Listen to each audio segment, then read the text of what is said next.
What's poppin' T Squad? It's your girl Keisha, and I'm here with tonight's All Tea, All Shade Real Housewives of Salt Lake City review.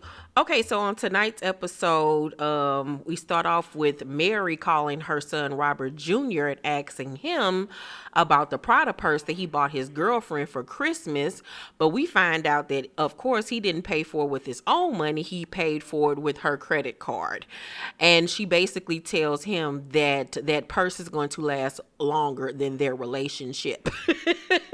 Which is 9 times out of 10 true, but she went way too easy on him. I would have cussed him the fuck out, told him to go get that motherfucking purse and bring it on over here so I can take it back and wear it my goddamn self, because ain't no way in hell you about to be using my credit card to buy no little girl no goddamn Prada purse. Nigga, please. You got like fucked up. The pussy ain't that goddamn good. So Heather is opening up a bigger beauty lab, and she's really proud of herself. I'm proud of her. That's a huge step to open up a bigger establishment. It's already great that the first establishment did so well. You remember when the season started, she let us know that she's already grossed $20 million, so that's huge for her. So shout out to her. So Jen invited all the girls to go snowboarding with their spouses, and I don't believe it was mentioned that she invited Mary and her husband. So obviously she feels still some type of way about Mary, and the whole situation is just ridiculous or whatever. And we see on next week's episode she's going to act a donkey when Mary is brought up again. So Seth is back in town, and Brooks is still coming at him for not attending his fashion show with no fashions. I still can't believe that that boy participated in that damn fashion week, and he only had one outfit. White privilege at its best, and it was bland as hell. It was bland like white folks chicken. And Meredith asks Seth to come home and fix the situation because, you know, Brooks was feeling some type of way. This whole thing with Meredith and Seth is just a whole fucking shit show. It's weird.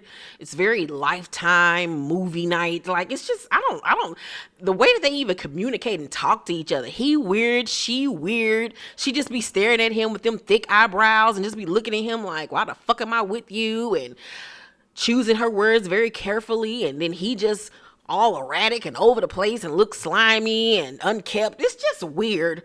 So Seth says, you know why I didn't go to the fashion show. Not knowing the direction of our relationship would have overshadowed his day.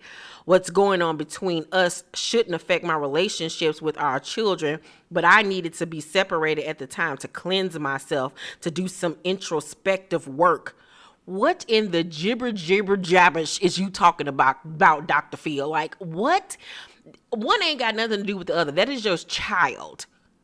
First of all, I don't give a fuck what's going on between you and Meredith, weird ass. Show up for your fucking kids. So it's obvious to me that if things don't work out between them, he'll be the type of motherfucker that will fall back on his kids.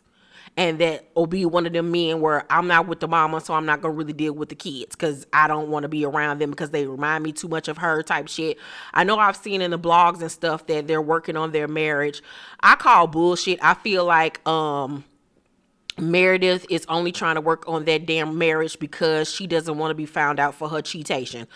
But that shit is doomed. She gonna leave him, but yeah. But back to what he said, I felt like that was a crock of shit. It would not have overshadowed his day. It wasn't like y'all would have been in there arguing. It would have been exactly how it is now with you being home, you fucking weirdo. It was just like stupid as hell. So he asked her, and even she was looking at him like, okay, all right, whatever. So he asked her to allow him to get caught up emotionally where she is because he can't stand to be without her. And she looking like, well, I can stand to be without you. Like, she is so over him in this relationship. So all I could also focus on in that scene was Meredith's tracks were showing in the back. It was all lumpy and shit. I was like, brush it down, somebody, please, ASAP. She has very thin hair. So she tells him that she missed him too, but it just seems so sterile and unrealistic and unbelievable. their relationship just seems so mechanical to me. So John tells Lisa that they need to prioritize their marriage and their children while they're out to dinner, because once again they're having a conversation where he's trying to come to her and tell her, you working so much is affecting our relationship, but it's like going in one ear and out the other. Like, she's taking him for granted. She's not listening to what he's saying. She's not taking it seriously. All she keeps on thinking about is me, me, me, me, me. She's very much like Seth and Meredith on some I type shit. And he's like, we can prioritize everything else, but we need to start prioritizing us and our children.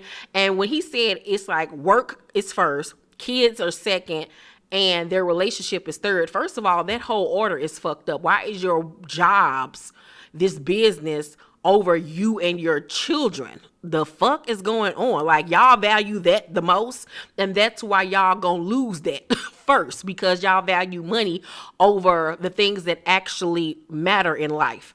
Never be a slave to money. That's the devil. So like I said, it was literally going in one ear out the other. Like, she's not trying to hear that. She's not listening to that man. That man is tired and he's begging and calling out for her attention and for her help, and she is not listening. And their marriage is doomed, just like Jen and Sharif's, just like Meredith's and Seth's. So Whitney daddy got a roommate. Bye. Whitney's father got a roommate doing his sober living, and he freaked out and called Whitney saying that he needed SOS. They needed to meet ASAP because he doesn't want to be in a room with somebody else. And he said that from the beginning, and he all stressed out. Whitney and her husband then drive all the way to the sober house the next day to have a meeting with him and the counselor, because she basically sees through his bullshit and sees that he just wants an excuse to leave. And that's all that it is. He's doing what most addicts do. They work the program for a minute, and then when they feel in their mind, oh, I'm good, I'm ready, and then, but really low key, they're ready to feed that itch, that, that addiction itch, they want to leave. And he's looking for an excuse to escape like he has in the past. And Whitney is not here for the shits. So, they get in the meeting and he says that he wants to work and he wants to get his life back on track. And Whitney says, well, if you want to work, have you found a job? He was like, no. So what the fuck are you talking about, sir? Once again, it's the addiction calling him. He wants to pop a pill. He wants to leave. Like, stop it, sir. And she said that, he's very entitled. He treats this like he's on a vacation and not like he's working a program. And then we find out that the first time he went to rehab, he wanted her to pay for it and wrote down a list of everything that he paid for her as a child. Ballet, whatever, clothes, food, any programs that she was in as a child, he wrote down and said, well, these are the things that I did for you, so you have to do this for me. Whitney is a better bitch than me, because I would have cussed him the fuck out. Nigga, you're my father. This is what you were supposed to do. I didn't ask to be brought here. And the fact that you had the nerve to give me a list of things that you provided for me as a child and try to use that as a tool to get me to bend to your will, like Ooh, Jesus. You and that haircut could kiss my black ass, but Whitney is a very soft person, and she fell for it, and she still did it, even though it hurt her feelings so mad, and she was very upset with him. She still ended up doing it, but she's a better bitch to me, because I wouldn't have did it. But I did appreciate that she put her foot down with her father and let him know in that meeting that she doesn't want to feel obligated to do things for him. She wants to do it because she wants to, and that it's a big burden on her and her family to do all of these things for him. She wants him to work the program, be in the program, start working while he's in the program. That way, when he leaves the program, he can already have something lined up, which is the smart thing to do. And it's just so sad to see a child having to parent the parent, but we've all been in these cases with parents. But I was so happy with the way that she handled that, because her daddy, Chris Angel, is a mess, child. So the couples minus Mary gather to go snowboarding, and Jen is confused by Meredith and Seth coming together, because she knows or has proof that Meredith is out here doing her own thing and that they're separated. So Whitney also is confused because of what Jen told her, that, you know, she thinks that Meredith might be dipping off and fucking with somebody else. So she's also confused by this lovey-dovey display that they're putting on for everybody. So they all sit around the bonfire or whatever, and Jen just talks about how she's so happy Sharif is in town and spending time with her, and how she wishes it was like this all the time, because all the other ladies always have their husbands with them majority of the time, and she's like Heather, always alone, even though she's married. And so they ask Sharif, you know, how he met Jen, and he tells the story, and then he says what really drew me to her was how sweet she was. And Whitney said in her confessional, "Do you know your wife?" And I was like, exactly, ain't shit sweet about that damn lady. So Jen invites Meredith, Seth, Lisa, and John over to have dinner. Heather and Whitney and them couldn't come because they had prior engagements.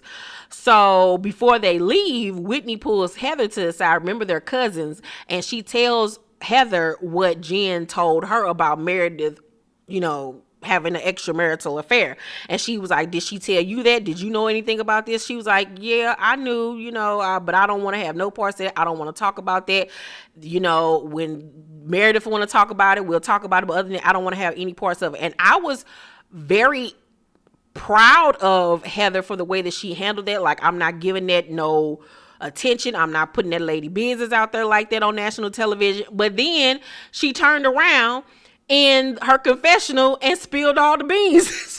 So it was like, which one is it, Heather? And this goes back to everything I've been saying about Heather. It's like, one minute she's saying this about like her religion, and the next minute she's saying this about her religion. So you don't know which way the wind is going to blow with Heather. So in her confessional, Heather says, "The other night after dinner, Jen showed me pics of Meredith out with another man who it looked like she was in a relationship with, and acted like this was a deep, dark secret that wasn't supposed to be brought up ever again. It was supposed to stay between us. But obviously she didn't keep her word now that Whitney is coming to me asking me all these questions." So Jen is, like I said, the bone carrier, the crypt keeper, her octagon shaped head ass, just keep on spreading everybody's business and just being messy as hell. And she's going to be in the front seat next to Andy doing the reunion, because everybody's coming after her ass because she was the villain, quote unquote, of the season. But once again, like I said, if Jen wasn't being messy, we really wouldn't have a show, because the other ladies aren't really doing anything. But I do think that if you're calling Meredith your so-called great friend and this and that, why are you going around spreading this lady's business? Why haven't you stepped to her and said, "Hey girl, word on the curb is, and I've seen these pictures, you need to explain this. This is not looking too good," instead of running all around Salt Lake spreading everybody business, because you need to be hoping Sharif ass ain't creeping out on your ass. So all the ladies, well, not all the ladies, Lisa and her husband and Meredith and Seth come over to Jen's house for dinner with her and Sharif.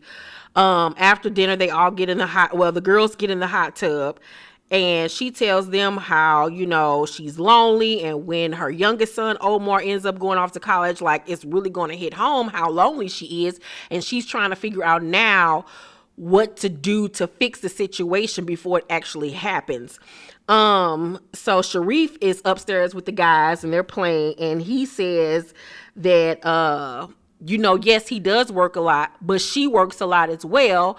And when I'm home, she's gone. So it's not fair how she always tries to put it all on me, like I'm the only person that's all the way always gone. And so from that aspect, us finally getting to hear his perspective, you do see that once again they're like two ships in the night. And like I said on last week's review, that their marriage is just doomed. And I think that they don't want to face the fact that they don't have a marriage anymore. They are literally just coexisting at this point.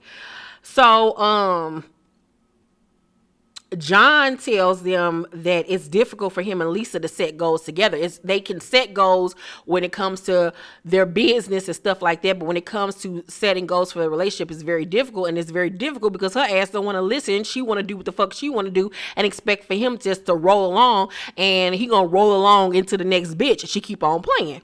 So Meredith tells Jen to express her issues with Sharif or whatever. So Jen asks Meredith, is she happy that Seth is there? And she was like, yeah, I'm so happy he's here, so happy. I mean, she couldn't even crack a smile to make it believable. So Meredith, Lisa asks Meredith, would you die if he was with somebody else? And Meredith was like, yeah, it would hurt. Like, she can't even pretend like she give a fuck, because she don't. Meredith knows she out here sucking and fucking somebody else. Meredith's heart is with somebody else. When it comes to her and Seth, that lady is dead behind the eyes. So Meredith says, we're committed to making this work and this and that. And Jen was like, girl, get the fuck out of her. She even rolled her eyes because she knows that Meredith is full of shit. And she doesn't like the fact that Meredith is not keeping it real when she's quote unquote telling them all of her business and being truthful and honest. And then the episode goes off. And like I said, next week we're going to see Jen show her natural caramel ass at a birthday party that she throws for Sharif for his birthday. And once again, Mary isn't invited, and Mary gonna cry, and oh God, it's just a mess. So that's my review of Salt Lake City. I give tonight's episode a C-. It was aight for what it was. Next week the turn up is real, so I cannot wait. Make sure to thumbs up this video, like and subscribe, and hit that notification bell button. I have one last video dropping tomorrow for Vlogmas. It is an Off-White unboxing video. Off-White is a designer brand, if you don't know. So make sure you check out that video. Once again, thank you all for tuning in to all the videos that I dropped during Vlogmas. Thank you all for the support, every view, every comment, every like. Thank you once again. Going to the new year happy, safe, and blessed with a great peace of mind, driven and focused. I pray that you all have goals set for yourself, that you reach all of your goals, that you take care of your family, love on them. I recently just lost my uncle this week. I wasn't even planning on doing this video today, but I pushed for it. But Uncle Sam, we love you. We miss you already, even though you just passed on and went up to heaven with Jesus. But we know that you're up there with Uncle Bruce and Chris and Granddad and Cheryl and Uncle Chester. But we love you, and we're going to miss you terribly. It's really hard on my daddy, but we're going to make this through. So just keep me and my family in your prayers, you guys. And like I said, cherish every breath that you take, every second on this earth. We never know when our last day will be. So go into the new year optimistic, full of hope, full of drive and focus, and safe. Wear your mask, stay COVID free, take all the precautions. Life is precious. Thank God for everything that you have. And I love you guys immensely. And I will see you in the new year. Love you. Bye.